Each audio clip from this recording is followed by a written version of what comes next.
Welcome again. I am Frank Fagnone, President and CEO of Old Salem Museums and Gardens and the Museum of Early Southern Decorative Arts. I'll say Mezda for short.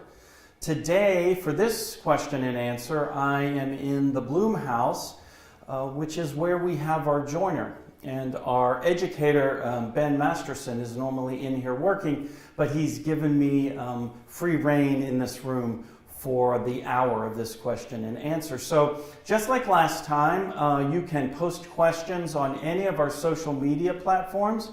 And then I have two of my colleagues here who are going to help me manage these questions, and they'll ask those questions to me. I'll answer them. If you don't get the full answer that you wanted to hear, just put it back on the chat and we'll try to answer it. Our goal is to be as transparent as possible and answer these questions in really straightforward way. You know, since we've closed, and it's now, I think today, 1 year since Old Salem and Mezda closed, we have really tried hard to be transparent and communicative.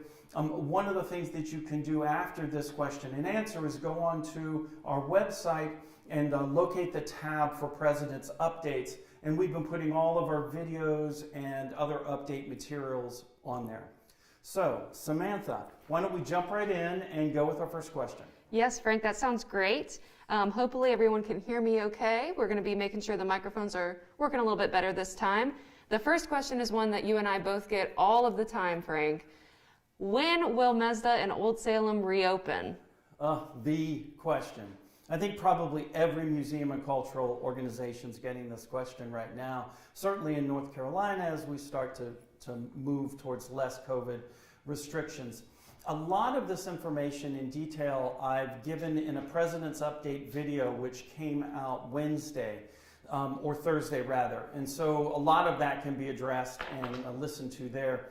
The answer to that question is that it's not simple, it's fairly complicated. But we've been closed for this past year because of COVID and the COVID pandemic restrictions.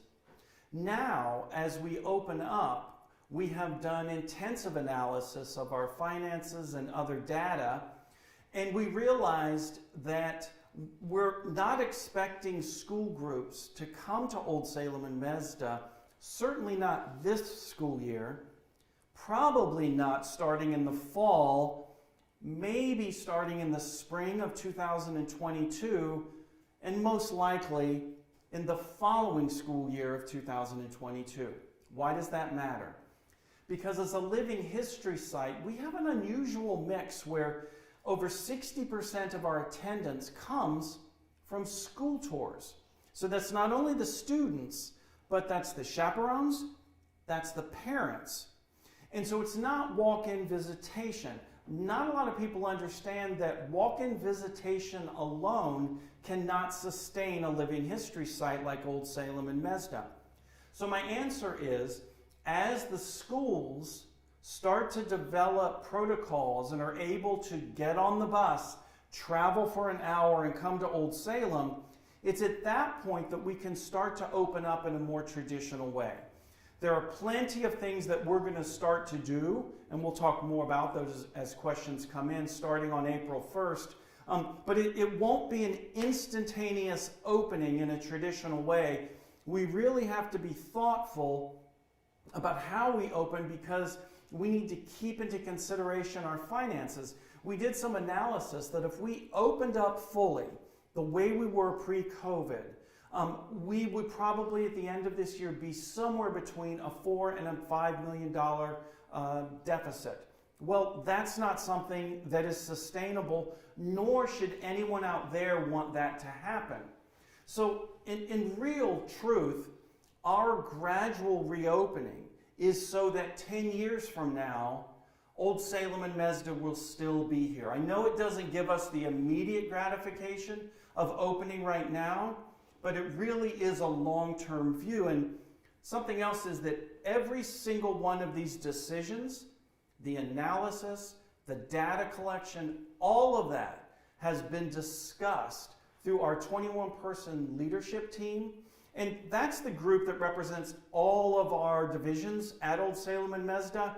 And for instance, we've just gone through an 8-week intensive analysis of what we should do for 2021 and then what we should do for 2022.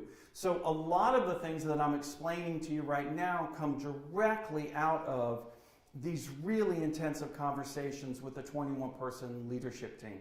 Thank you for the question, and if I didn't answer it fully, please ask it again and I'll try to be more detailed. I don't want to overwhelm you with too much of the data. Thank you, Frank. I think that's a great answer for now. And again, we're being very flexible. Yeah. We're all revisiting things as things change, and I think that's what's important. Yeah. We have a great question from Martha Chamberlain. Mm-hmm. Martha asks, will someone open the tavern? I hope so. Well, the Tavern Restaurant is a building in our living history district that actually has a restaurant in it. Well, the restaurant is owned by Old Salem and leased out to outside restaurant operators. The previous restaurant operator left, and one of the reasons is because we had a lot of restoration work that needs to happen to the tavern building. We've estimated anywhere between $300,000 to $500,000, so upwards around $500,000 to get the tavern up and running.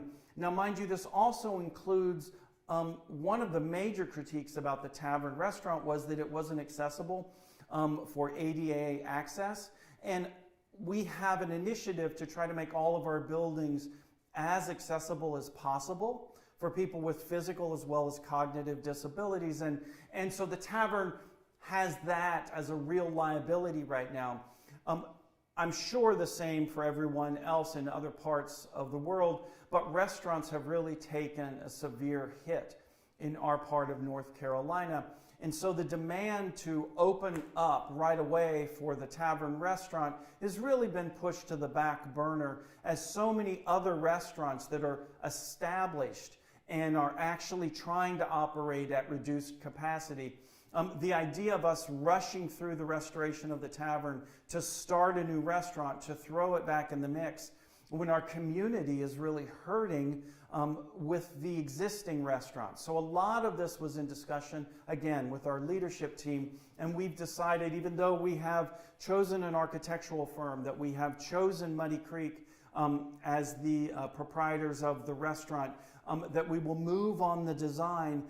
Most likely that restaurant will not be open this year, and it will probably be maybe halfway into 2022. But mind you, we still have a cafe, which is Muddy Creek Cafe, and we have our own Winkler Bakery and other places for food. So for right now, unfortunately, that's my answer about the Tavern Restaurant. Thank you, Frank. And there's one more from Martha. She wants to know, will previous volunteers have a reorientation or a training such as at Mezda and at the doctor's house? Yeah, absolutely. One of the things that we've been doing that came out of our 8-week analysis, and I keep saying, is kind of what do we want to be when we grow up? And that is, when we come out of the COVID restrictions, what is the best operating model for Old Salem and Mezda? And a lot of that has resulted in some significant changes in the way we actually do business, the way the visitor experience will come about. And so without question, we have already started a much more solid volunteer program that existed prior to COVID, and online signing up. So please, if you want to volunteer when we do open up, go online on our website, and we now have a volunteer application, which we didn't have before. And then we will also have new training for the volunteers, because we've been closed for a year, but also our operations will be significantly different. So thank you, Martha, and thank you for the questions. Great, and we have a really interesting question here having to do with kind of the hidden town story that we've been researching. Alea Bunker wants to know, are the new things that we're finding out about different cultures and people who were hidden, are they being shared on genealogy sites at all? So are we doing any sort of work having to do with genealogy? Yeah. When we started the Hidden Town Project in 2016, which of course was an extension of the work that Old Salem and Mezda had been doing since the really early 90s, Fred Wilson's One of his earliest exhibits occurred at Old Salem. So it's really an extension of the powerful work that Old Salem and Mezda was doing for decades. We right away wrote a series of goals, and one of those goal points was that we were going to be working with local African American genealogical societies. And in fact, Martha Hartley, who's our director of Moravian Research, has a very close connection with local genealogical societies. We actually hosted the annual conference, I want to say the year before COVID, so 2019. And ultimately, we want a descendant community for the enslaved, for the town of Salem, to become advisors for our interpretive model. So thank you for that question. Absolutely, I would say it's really embedded into our Hidden Town project because so much of our present world in this part of North Carolina comes from the town of Salem and the history of Salem and the history of the Moravians.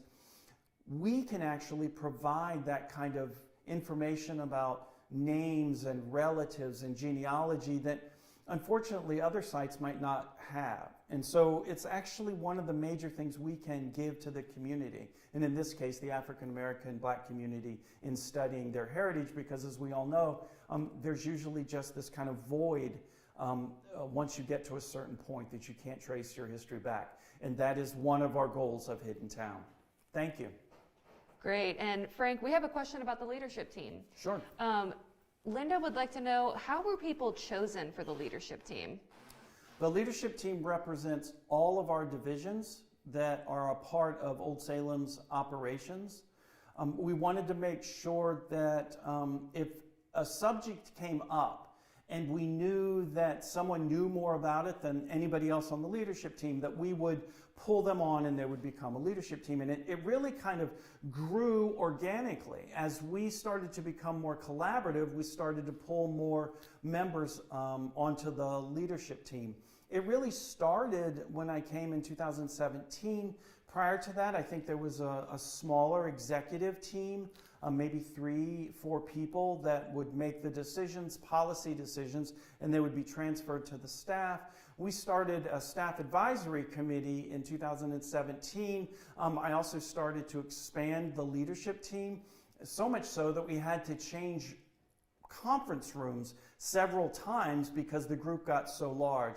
So to answer your question more directly, it was really organically, and we've been really strongly having these collaborative leadership meetings throughout the COVID pandemic. And for instance, we started a new division, which is digital media production. And when we hired that person, because even what we're doing right now would have been impossible without that, that person became so integrated in what we were doing operationally that we asked that person to become part of the leadership team.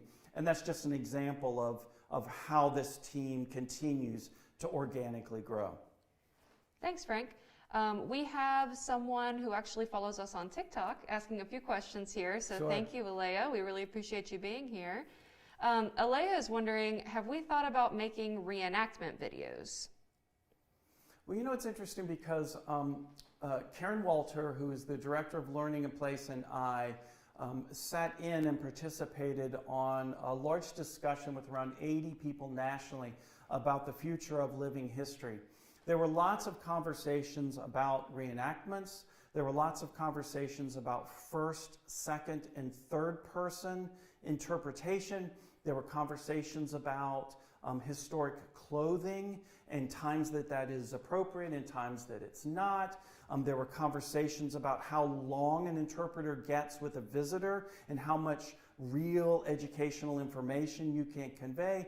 And there was whole segments of the conversation that talked about were reenactments truly a part of living history helpful, and in what ways might they be liabilities? And so I don't have an answer for you. I will say that we're very much interested in the conversation. Right now, we have no plans on doing any large-scale reenactments, but we are very interested in the future of living history and how that might or might not be involved with large reenactments. Thanks. Another question is, We talked about the Hidden Town initiative that we've been doing, done a lot of research on African American and Black Moravians and non-Moravians in the town of Salem, but this person's wondering, have we been finding any information about people with special needs? That's a really interesting question. Thank you for that. Starting not last Halloween, the Halloween before, my years are blending together, we started doing tours, and we started to talk about mental health issues and disabilities of mental health and how they would be. We were experimenting with ways that we could talk about them that were empathetic and still honored those issues. In our most recent digital programming last fall, we did a Things episode with Q Palace and Rachel McKay, and we talked about mental health. We used some examples here that we have in the Moravian writings in comparison to the example at Q Palace. And so we are starting to really go down that path and honor that in a way that is authentic and empathetic. And I don't think that a lot of history sites have moved in that direction, but it is definitely part of our thinking with the leadership team as an expression of our Access Salem initiative, which is to make sure that we talk about and make our site accessible to those with disabilities, that as a natural extension of that our interpretation would deal with that as well. So we are definitely moving in that direction, progress, not perfection. But thank you for that question, really important. Yeah, that is a really important question. Thank you so much for that. We have a comment here about our seed bank. Yeah. This person says, I would love to see more about your seed bank on TikTok. I am part of a group of farmers who would be very interested. I myself am interested in cruciferous vegetables. Excellent. I don't know what that is, but I know that my director of horticulture does know what that is. Eric Jackson, who's our director of horticulture and gardens, is the one who's in charge of the seed saving program and the Seeds with Stories initiative, which you can go on our website and learn more about that.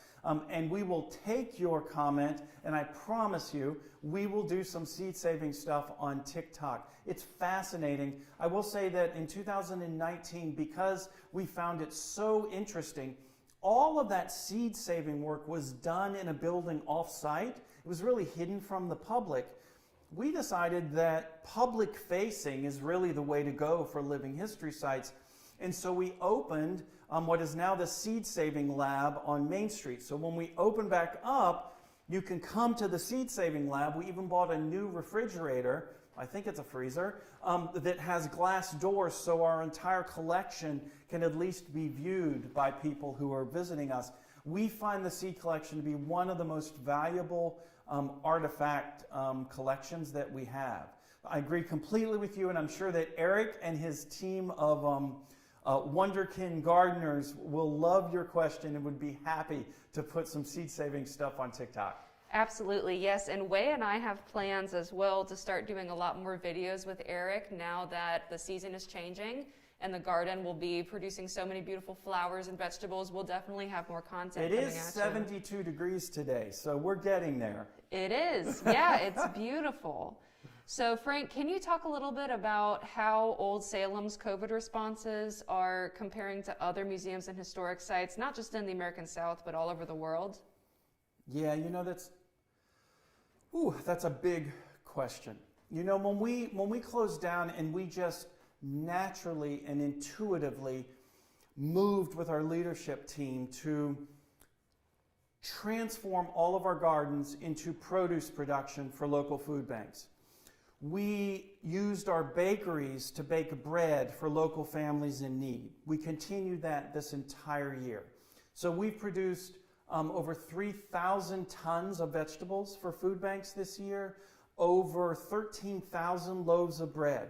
We did these things in a kind of intuitive way because we knew the community needed them, and there's a great need because Old Salem rests in really a food desert in this part of North Carolina, and so as we did this, we started to get a lot of recognition because of this work, because it really is outside of our normal living history model.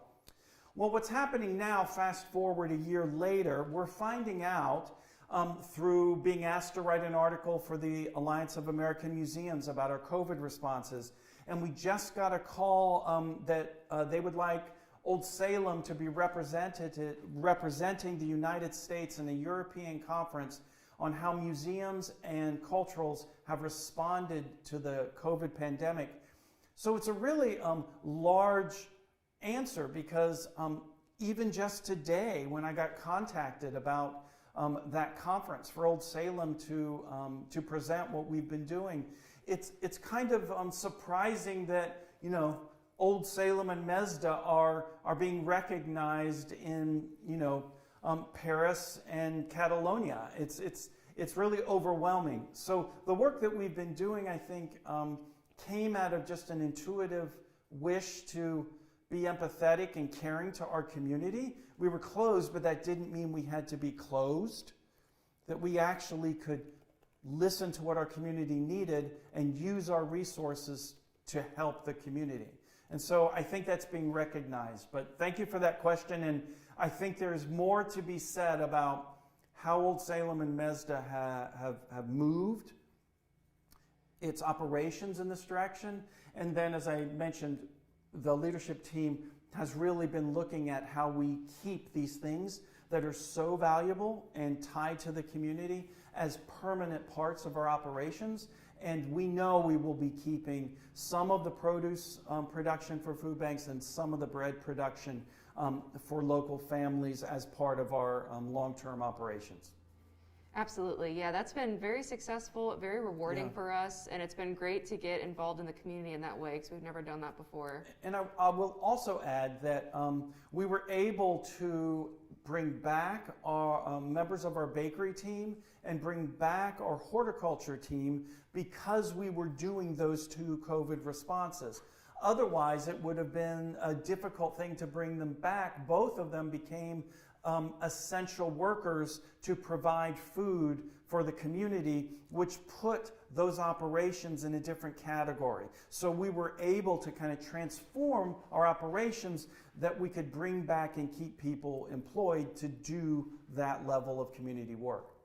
Yeah, it's been great. And quickly, I just wanted to share, Alea said, thank you so much for answering my questions. I love that you as a company are concerned about these initiatives. Yeah. So we appreciate it. Thank you for that. Thank you. And thank you for asking the questions. Yeah. This is what this is all about. Thank you. We've got a very quick one that you can answer pretty easily. Can we come into the area for pictures? Is there a pass we need? Where do we obtain said pass? If it's personal pictures, have at it. I tell you what, we're trying to paint as quickly as we can. It's been a real problem over the last year because we knew we couldn't have groups of people really maintaining the buildings. But now that things are loosening up, Robbie King, who is our Director of Interpreted Environments, is feverishly working on preservation plans. One of them is the painting preservation plan. We're getting that moving. So in the next 6 or 7 months, we should see the district really starting to shine a bit with some fresher paint. But you can come at any time. The streets and the sidewalks are part of Winston-Salem. You can walk in those. The private areas are marked, and those are the ones that we operate. But you can certainly come and enjoy the historic district. Absolutely. And if you're a professional photographer, which means you take photos and people pay you, there are guidelines, and it's so easy now because we actually just moved it online, and I put that link right underneath the question here. And let me just add, there are some people who don't like the idea that we ask for a permitting fee for professional photographers. It's so minor in the grand scheme of things, where it might cost $75,000 to totally repaint a house, or to reglaze the windows, or to put up new fencing. Maintenance of historic buildings, and in our case, over 100-acre historic district with 90 buildings, 20-something of them fully interpreted, there's real cost there. And so we have around 75,000 ticketed visitors, but get this, we have around 420 1,000 visitors who come on site, enjoy the beautiful buildings and the environment, maybe take family pictures, maybe take professional pictures. Really, all we're asking for is just think of it as a contribution to maintain the beautiful environment. That would make us so happy to have even just the small, modest amounts of money to be able to go in and repaint shutters so that when you take those photographs, the building looks beautiful. But in any case, we love people coming to the district and taking photographs. You're always welcome. Absolutely. And we do listen to feedback. A lot of photographers told us that it wasn't working for them for how the past was working. Now it's a full year round. So as always, come talk to us and we're here to work with you. Absolutely. Frank, what does the board think about Old Salem's TikTok presence? I think the board, just like other museum organizations, are amazed at how quickly we've been able to move in this new form of communication. One thing that's very clear, TikTok has a personality, Facebook has a personality, Instagram has a personality, YouTube has a personality. It's very rare, although we're doing it here, that you would post things cross-platform. And the truth is, after we do this, we might even do a live TikTok. The reason for that is that each one of those social media platforms have different audiences. And so just like a magazine has a different audience, a different subscription audience, each social media platform does as well. And if you look at different magazines, the photographs, the text, the stories, all of that are geared towards the kind of audience that's in that platform. So as far as we're concerned, the movement of Old Salem into TikTok doesn't change, or the strength we have in Instagram or YouTube or Facebook. It simply adds another layer of method of communicating our education. And what's amazing is we're educating people worldwide that would have never, ever known about Old Salem or Mezda. So my board is quite pleased, and in fact, a group of my educators were asked to participate in a panel about TikTok and how one manages those videos and manages the comments and the technical aspects of it. So it's kind of really wonderful for the board to see Old Salem moving in directions that really expand not only the people who know about us, but expand who can learn authentic history. And so my board and staff are delighted with that movement. Thank you, Frank. We have a question from a longtime member, longtime visitor, Linda Jackson. She wants to know, when Old Salem opens again, will previous employees be given their positions back?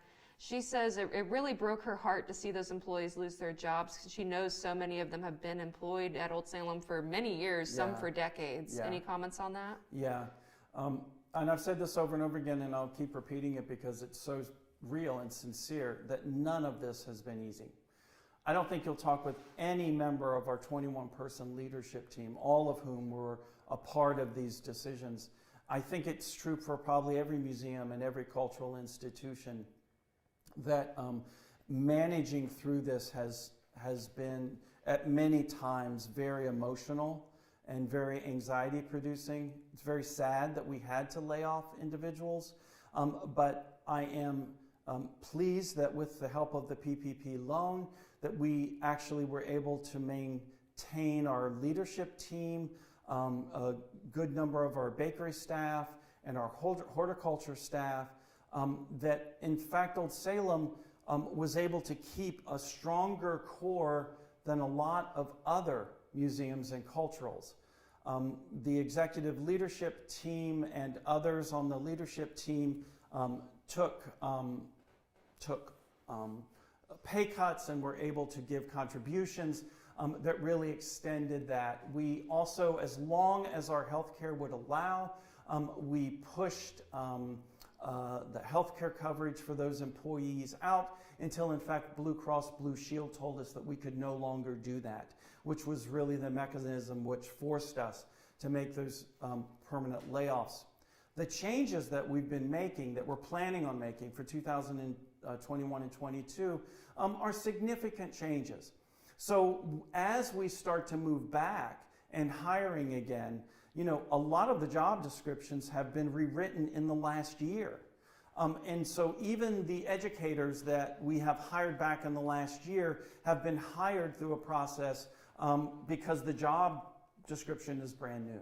So it's not a simple matter of just hiring someone back right now. Things have changed so considerably, not just financially, but also operationally, that it's complicated and not as easy as that. But we certainly are making all of those job positions open to the public, and whichever way we can manage, making sure that the people who did used to work here would know about those positions, we're going to do that. Great. And for those of you watching, please keep the questions coming. We're here to really answer anything right now. We want to be really transparent. Yeah. If you have any sort of questions you're worrying about, no matter what it is, feel free to really go for it. If I can, let me just expand on that a bit. It is true that there were employees that that had been here for quite some time. We also have maintained employees who have been here quite some time. So, and also because of our equity initiative, we were really conscious of the diverse and inclusive quality, not only racially, but also gender and age, and then also where on the salary and pay scale people were. These were really deep, intensive conversations that we had, and none of those decisions were made lightly, and we tried to keep everything equally balanced as we moved forward throughout the last year. I'm sorry to interrupt you, Samantha. I just wanted to say that. Not at all. I think that's really important to add. Thank you for that, Frank.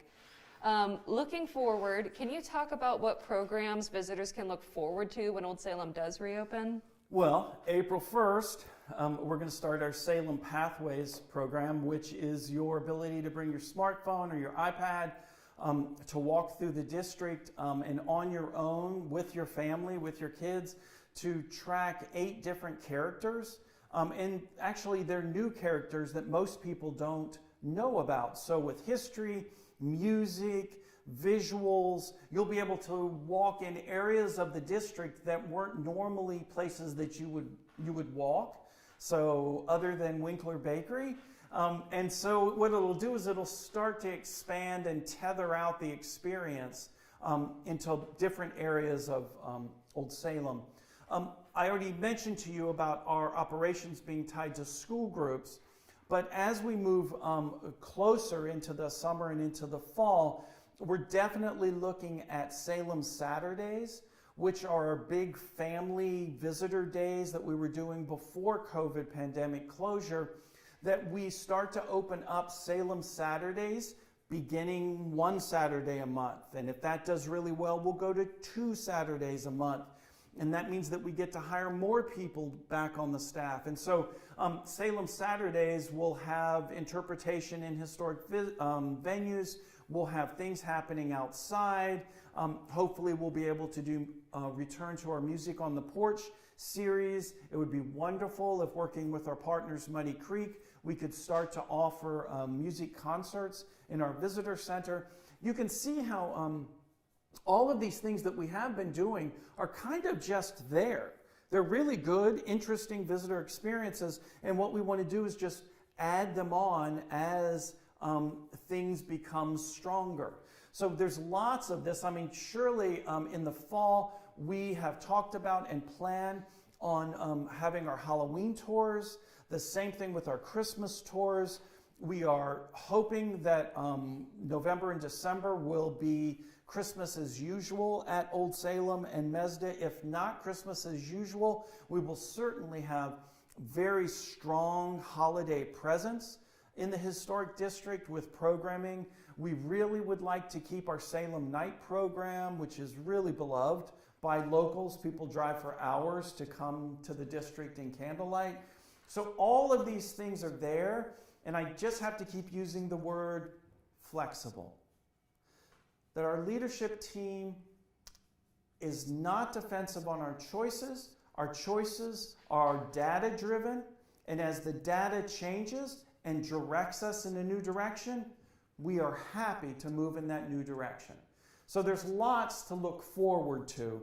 The real question is when exactly that will be happening, and that I'm afraid I can't give you real specifics about, except that on April 1st, Salem Pathways will begin, and we will allow by appointment academic and scholarship trips to Mezda, our research library, the rare books library, our seed saving lab, our research Moravian library, things like that. So we know April 1st will be the beginning of a kind of fresh breath as the district opens up. Frank, what are our plans for Winkler? Do we have any updates about Winkler? We want to open Winkler. So does everybody else want Yes. to open Winkler. We've done really well with our retail online. We weren't sure that we were able to really get kind of sales online to help prop up our retail and operations, but it has done well. And we're starting to think, just as I was mentioning before, as data tells us, we'll move in that direction. We're hopefully looking at opening Winkler in some hybrid operations model within the next 2 or 3 months, hopefully way sooner. We don't know about the staff size, we don't know about the interpretation side, because of course that's very tactile and hands-on, and there's lots of COVID issues involved with that. But I think it's a safe bet to say that we share your interest in getting Winkler up and running. You can, however, get a lot of our baked goods online on our website, and everything you buy really does go directly into our operations. And the more you buy, the more likely it is data is going to tell us that it's time for Winkler to open up. So thank you for that question. Yeah, for sure. And it's really easy to remember the link. It's oldsalem.org/shop, and there's a ton of stuff on there, and we hope you'll check it out. Frank, can you talk a little bit more about what Old Salem staff is doing in 2021 to kind of prepare for what we want to be doing in 2022? Yeah, I would say that in the last 8 weeks we have been really analyzing how our finances and the data is going to be telling us what needs to open. I would say that our minds are already on 2022. We, in a way, know what our operations will look like, let's just say a year from now. It's really getting to that point. And I think you're going to find that with a lot of museums and culturals. They may not be as transparent and open as we're trying to be, but they're going to be struggling to figure out how to open to the public and financially not increase their deficits in ways that that will be difficult to maintain in 2022. Our goal is to open fully with an excellent visitor experience in the ways that we were with pre-COVID in 2022. So the question for us is what happens this year? And that's where I was saying April 1st, as we step along and we find out that any school groups want to do group tours in the fall, that we'll open up 1 day for school tours in the fall. If that starts to fill up, we'll open up 2 days. So really, as demand increases, we are here. We're dedicated to making this a fully operational site. We just really need to make sure that our eye is on the long view so that 10 years from now, we still have the operations money that we can provide the incredibly good visitor experience that we've been able to provide. Got an interesting question here, Frank. What is it like to run a whole town, even with 20 other people? That seems like an exciting challenge. Well, you know, my husband and I with our dog walk every day, and I've got my smartphone, and we're taking pictures of things, and I send them to the leadership team, and we talk about them the following leadership meeting. It is at times overwhelming. I won't lie, this past year has been incredibly anxiety producing, no different than for the rest of you. But, you know, it's not just me or my immediate family. It's the staff that we have. It's the maintenance of these triple landmarked buildings. You know, the list goes on and on. It's a fairly daunting task to realize that that we as a leadership team have a lot of responsibility in the long term to take care of this place, to take care of the history, to maintain authentic educational information, as well as, and this is our number one priority and has been all year, how to maintain the safety of our staff and to maintain the equity of our staff and the parity of our staff within this culture where so many things are changing. It's been a constant conversation to make sure that we remain a people-centered organization in the ways that we can. Because quite frankly, there are ways that have made it impossible for us to make decisions that we thought were in the best way to go, but we just couldn't do that for various reasons. And as a follow-up to that, Frank, do many of the staff members live in town? Well, I live in town. I would say a lot of us live very close, but when I came in 2016, 17, a part of the negotiation was that we wanted to live in the historic district because I felt like the best way to understand what the problems were and the best way to figure out answers and solutions would be to actually take afternoon walks around the district. So yeah, I mean, I think there have been maybe one other president who's lived in the historic district, but we certainly enjoy living here. It's a beautiful place to live, but it's important organizationally for the president and CEO to really understand the grassroots meaning of what it is to be Old Salem and Mezda, and we all, when we were open, we all put on aprons or costumes and worked on high volume days. So all of us in the leadership team and the other staff, even if you were an accountant, controller, you would go out on the street and meet our visitors and hear those critiques or those compliments. And Frank, what are the major differences between working in the museum field in New York, which is where you were before, versus working in the museum field in North Carolina? I hadn't thought about that. I would say that one of the reasons why we came down to North Carolina is because it had the great potential in an intimate and tactile way to regain some of my roots of loving the visitor experience, actually loving to give tours, loving to be walking around while visitors are here and meeting people.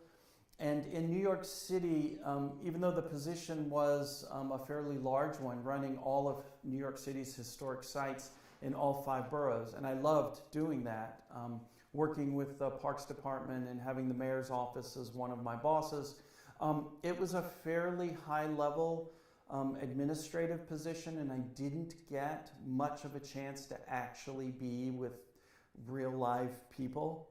And so that's probably on the cuff one of the reasons why this job really appealed to me. I ultimately want to try to help others make a difference, and the best way to do that is to meet the people that you're trying to serve.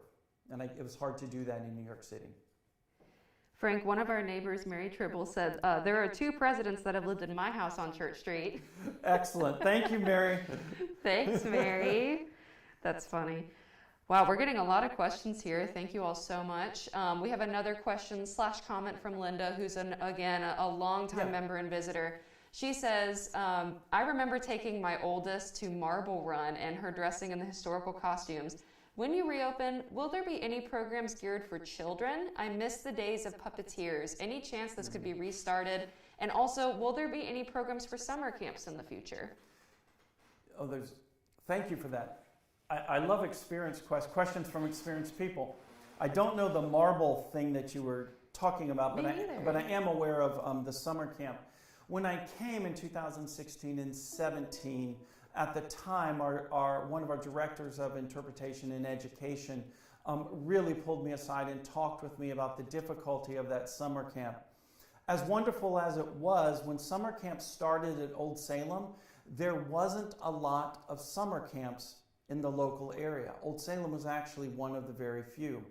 And they were able to not only operate and make money from it, but they were able to pay the people working at the summer camp in a way that made it worthwhile. It's an extremely labor-intensive process over the summer. And what has happened is that there was so much competition in the local communities that our summer camp was not even filling up. And in order for us, and this is information data that I was getting when I first came, in order for us to actually even just break even on the summer camp, the price would have had to almost double what other summer camps were charging, which of course wasn't helping the visitor, wasn't helping the parents.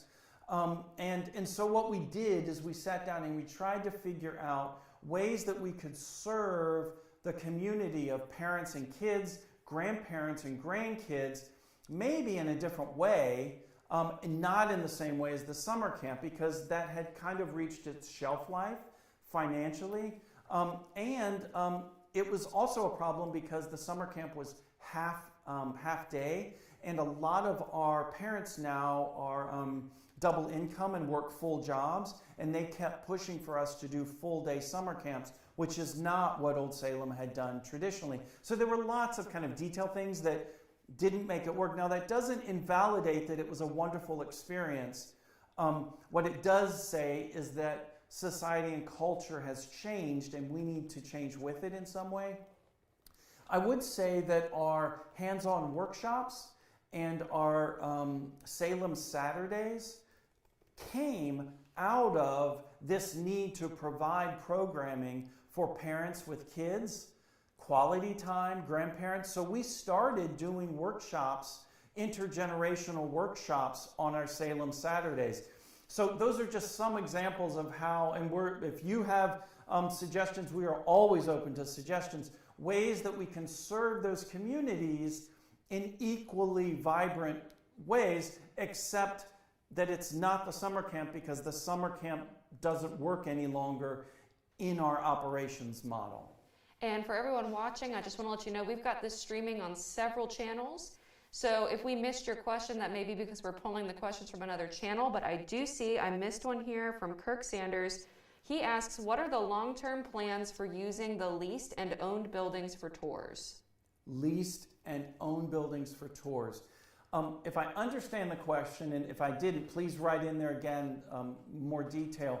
Well, not many people know this, you obviously do, that Old Salem owns some buildings and it leases some buildings from the Salem congregation, which is the Moravian Church. And so both of those, the Bloom House is one that Old Salem owns, Single Brothers House is one that we lease, for instance. We use both of those for interpretation.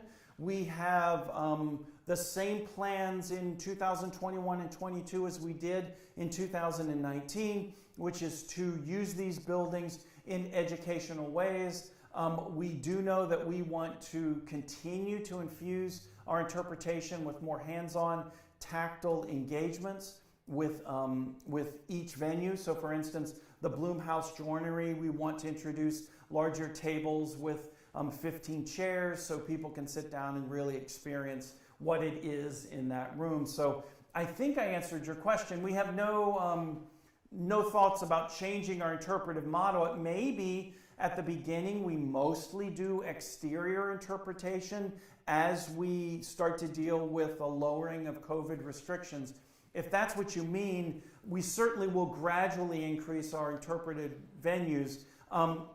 If you go on my President's Update page, you'll notice there's like an 18-minute video where we went through our entire analysis early on of why our historic venues were too small to have large groups inside of them because of the COVID restrictions. We even did a mapping exercise of our buildings, and that could be really interesting for you to take a look at. I hope I answered your question. Well, as a follow-up, he added a little bit more information. Yeah. He was meaning, in other words, is Old Salem Museums and Gardens looking to go fully virtual? No, but I'm going to flip that around on you. Old Salem Museums and Gardens is going to more fully embrace the digital, without question. So I'm going to flip it around. We're not becoming a digital-only organization. We feel that our ability to educate and communicate digitally is phenomenal, but we also feel like what we have are, bricks and mortar experiences here in the district. One serves, again, remember when I was talking about the different platforms of social media? There's no reason why we can't be a fully engaged digital organization.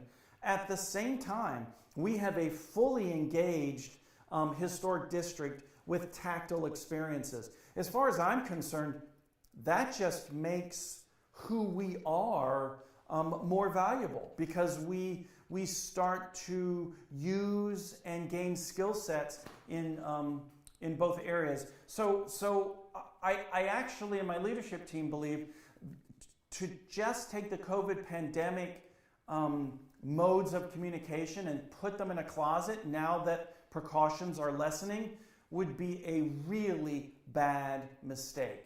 So we're keeping what we've learned in the last year, and we're expanding on it, just like we're expanding on the tactile experiences. Great, and we have a question from Haley Miller. Hi, Haley. Haley would like to know, what are the plans for teabaggy and Moravian Book and Gift? That's a great question. Before I jump into that, I forgot to say that one of the reasons why Old Salem has been able to push through and really grow digitally is because of our sponsors. Not only the city, but the county, private foundations, individual contributions. All of those things have come together to allow us to be able to learn and have the camera and the leadership to do exactly what we're doing right now. Okay. So what was your Good question? point, Frank. Thank you. Thank you so much to our sponsors. And the excellent question that Haley asked is, what are we thinking when it comes to teabaggy, when it comes to Moravian Book and Gift? What are the plans for retail? Great. Well, thanks for asking that, because you say what are the plans for retail. The reason why those two buildings are in the same question as retail is because teabaggy and Moravian Book and Gift were both retail centers before COVID.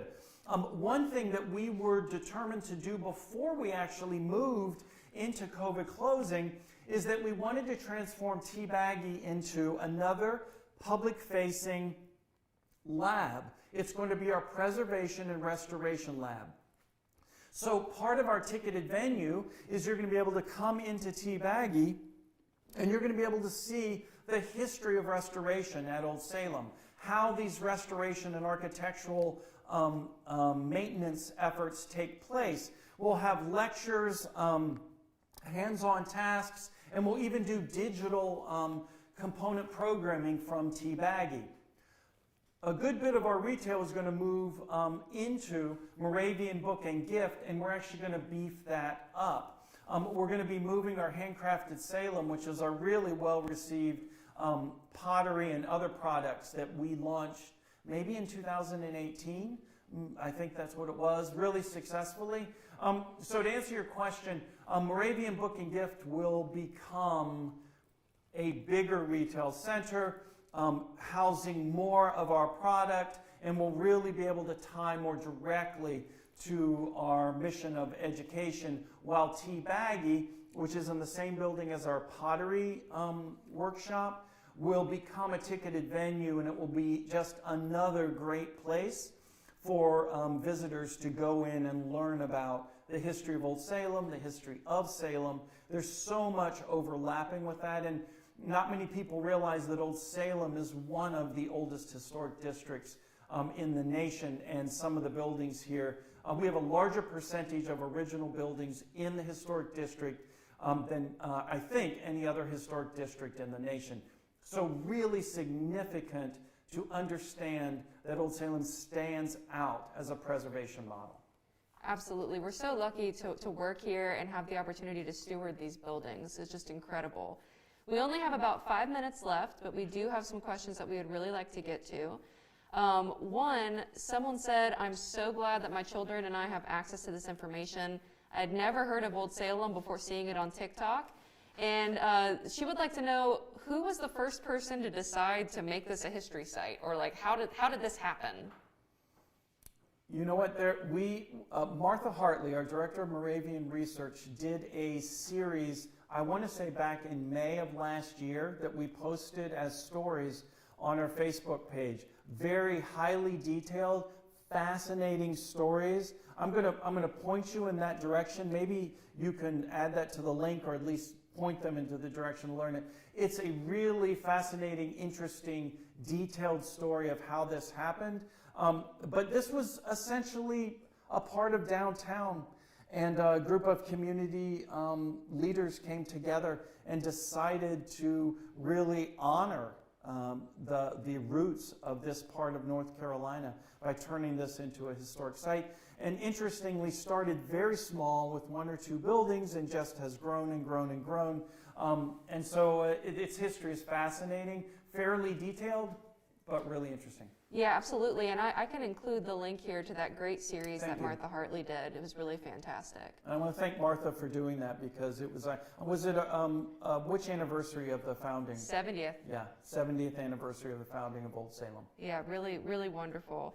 And if it wasn't for people like Adelaide Fries and Frank Horton, that we have great institutional history here that's really fascinating. Long list of names of very important people nationally in preservation, not to mention our council member, John Larson, who was Director of Preservation here for, I want to say, over 40 years, really instrumental in the restoration of so many of the buildings that were here. Old Salem owes it a great deal of debt and gratitude to Council Member Larson. Absolutely. And Frank, I love this question, and I'm not sure how we can do it, but this person wants to know, what questions do you have for people watching this, or for our visitors? What do you want to know? Oh, anything. I mean, when I first came, I put on a costume and they made me a special president's broom. And I literally would sweep the sidewalks and talk to people and take notes on my smartphone. That's how so many of our changes and our initiatives came about, because I just listened to people. I'm open. My 21-person leadership team is open. Not only if you visit, but also if you experience us digitally. We want to be open to change, and again, flexibility is our biggest model of operation. That as we grow, we want to grow in ways that make us better. And that's really what our leadership team is interested in. So if you have anything you want to tell us, then I think my email address is even on the front page of my update page, and you can email me with suggestions. Happy to get them. I can talk about them with my leadership team, and I'd appreciate that. Absolutely. Yeah, we only have 2 minutes left, but I really like this Only question 2 too. minutes? I know, it's been fun. So, will Old Salem continue to make pottery on site? Yes. We haven't really had a chance to even discuss that very much. We know that we're moving around the kiln. We think that having craftsmen on site is absolutely imperative. You know, one of our museum educators, Tara Logue, is our potter. She's done incredibly good stuff on our Learning in Place videos. So yes, the question is absolutely. We plan on continuing this. We think that it has always been a significant part of Salem and will continue to be. Great. I think that's all we have time for, Frank. Any closing remarks for our viewers here? Well, I know that we're going to continue to do these. Just pay attention to maybe our social media platforms. And if you have any thoughts or further questions, just let us know. Happy to answer them. If you ever feel like you're not getting the answer that you really want, please contact us, and maybe I can give you even more. Believe me, We're data driven, and I can give you 35 pages of information about our 8-week analysis that we just went through, if that's in fact something that you would like to see. So thank you so much. And Frank, you just got a message from Blake. He says, thank you so much. I just received a gift box from Old Salem, and I love the thought behind this gift. We love you, Frank. Thank you so much. And thank you to the leadership team and all the staff here. Really love working for Old Salem, and we hope that we can continue to be a resource for the community at this time. Great team. It's a great team. Thank you all very much. Thank you so much.